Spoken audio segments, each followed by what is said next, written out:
Alrighty, hey everybody. This is Super Pack Junior, and we're going to do a little test run. Still kind of getting a hang of things. And what we're going to do is we're going to play a game called Dig Dug, but this time it's for the Atari 7800. This was a little-known game system. It kind of tried to compete against Nintendo. Obviously, we didn't have one. Like many people didn't have one. It didn't quite work out. But it did last for a while. It did make a few dozen games for it. And it wasn't too bad, actually. It was actually a fairly interesting system as far as the games that it had for its collection. Largely arcade games, some games made by Epics, who made, like winter games, summer games, a few of those. And so let's go ahead and check out the gameplay real quickly. It's nothing real major to it. It's just simply Dig Dug. And as you can see, it very much has a similar thing that you find in the arcade. There is Dig Dug himself. There's also the little orange and yellow things called pukas, and there's the dragons out there called figars. And if you can actually hear squeaking noises in this particular broadcast, that is my dog Macy playing with her toy just as we started going live. So couldn't be any better than that. There's Dig Dug right there. That's going through its track mode. He's going to go there and immediately collide with the puka and die. What a fine way to start. So let's go ahead and get this game started right now as we play Dig Dug.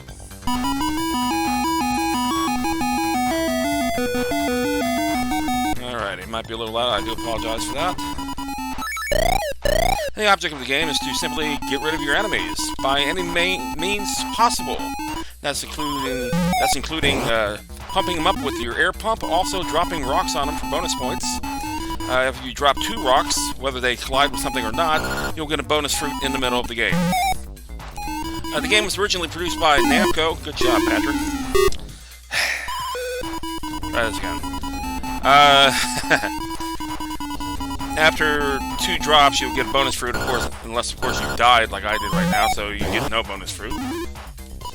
The further down you go, as far as pumping them with your air pump, the bigger the points. If you decide to attack the Figar, that's the dragon, from either left or right side, you'll get an additional double score for your points because of the fact that you're putting yourself in danger, because he can breathe fire at any given moment.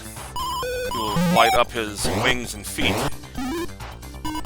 when doing so. This wasn't a bad port. This is my favorite port of the Dig Dug games. Of course, Atari themselves made a lot of them. They didn't actually produce the original game. They produced it for North American audiences. Screw that. That's worth more. Can I get him? Can I get him? I can.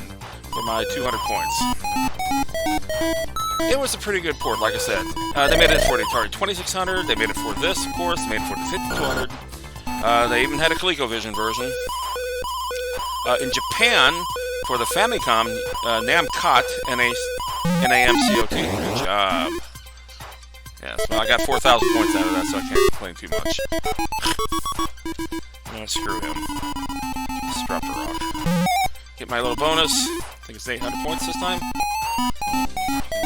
Well, we won't know, because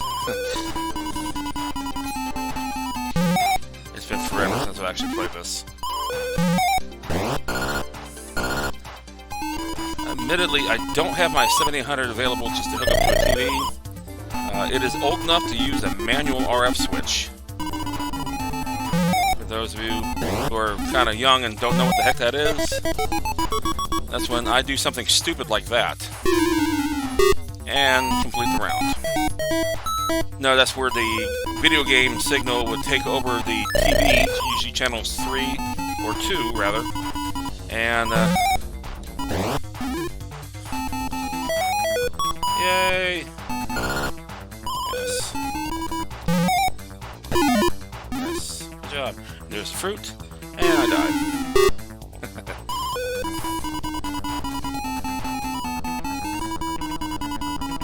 Where instead of automatically, when you turn on the machine, it would actually take over the signal, you actually had to flip it with a switch. And a lot of them did not use coaxial means, so therefore you had a little... Yeah, when I died. Yep. Good job. You had to actually flip it yourself. know what? Screw you. 1,000 points. Yay. Another.